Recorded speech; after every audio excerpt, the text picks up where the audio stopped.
It's a public health crisis of massive proportions.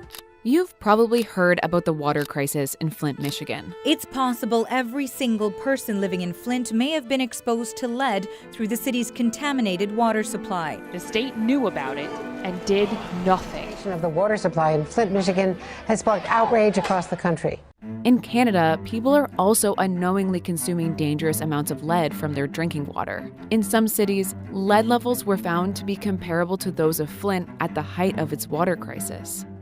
We're probably talking about hundreds of thousands of people in the population of Canada that right now, every time they open their taps, there's a good chance that they're getting a little bit of lead coming out of that pipe. Canadians are not being informed on when lead levels are high, not only in their homes, but in their schools and daycares. That's Mike and Megan. They've been part of this huge year-long investigation that has involved around 130 university students and journalists who have all been investigating lead-contaminated water in Canada. I think people are completely in the dark. Lead has been mined for thousands of years. It was used in ancient Rome to make water pipes because the metal is flexible, highly corrosion-resistant, and cheap.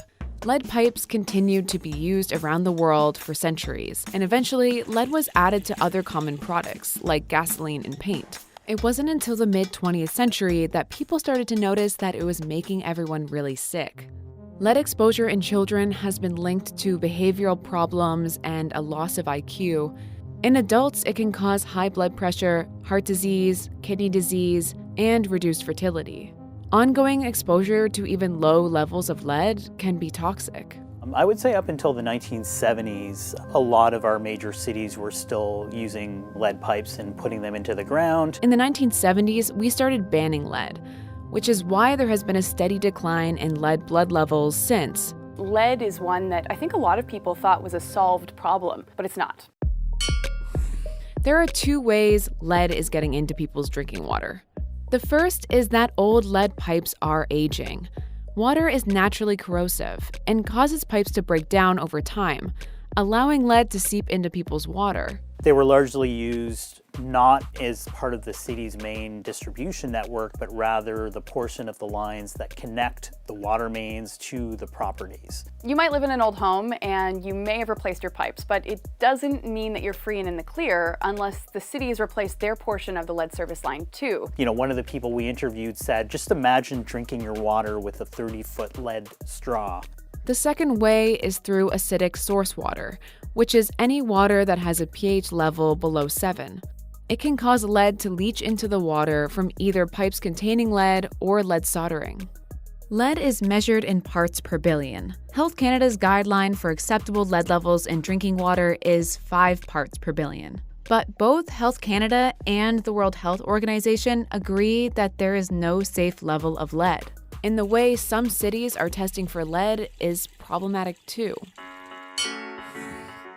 In some places, when officials are testing for lead, they do what's called a flush test, where you let taps run for 5 minutes before gathering a water sample.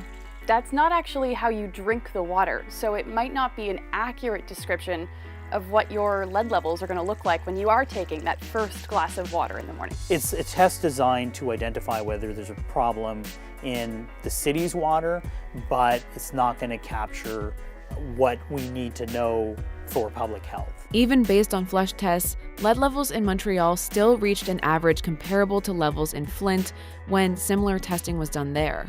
In Prince Rupert, British Columbia, and 3 cities in Saskatchewan, the investigation found that average lead levels exceeded Health Canada's guideline of 5 parts per billion. You know, in Montreal, people were getting tested by the city. They were told, because of the testing method used, that they had a low level or an acceptable level. And then we went back and tested with different methods that are recommended by Health Canada, and we found much higher levels. So I think it's an issue about transparency versus secrecy. There's no real federal oversight on lead levels in water. Health Canada has set its limit, but then leaves it up to the provinces to enforce them.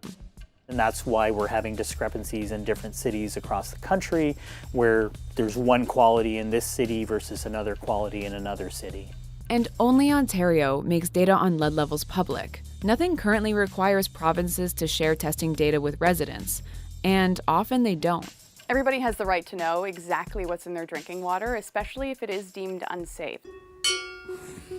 One of the things that cities are doing right now is adding something called orthophosphate to their drinking water. Essentially, it's an anti-corrosive and it coats pipes over time. So if you do have lead pipes, it's kind of mitigating any issue that you might have with your drinking water, which means that more lead service lines aren't being replaced because orthophosphate is actually doing its job. In some cases, cities are offering free filters, whether it's a water pitcher with a special filter for lead, or whether it's a filter you can add onto your tap. The ultimate solution, all the experts have told us, you have to replace the lead pipes. But ripping pipes out of the ground is expensive. And in most places, officials wouldn't even know where to start. There's no record of how many lead pipes there are or where they are in any given city. It is costly. It's going to cost homeowners that do this thousands of dollars that they have to shell out of their own pocket to replace their own side of the service line. And the same for the city. The city of Montreal just announced that its total cost, its estimate for replacing its side of lead service lines is now in the neighborhood of $500 million.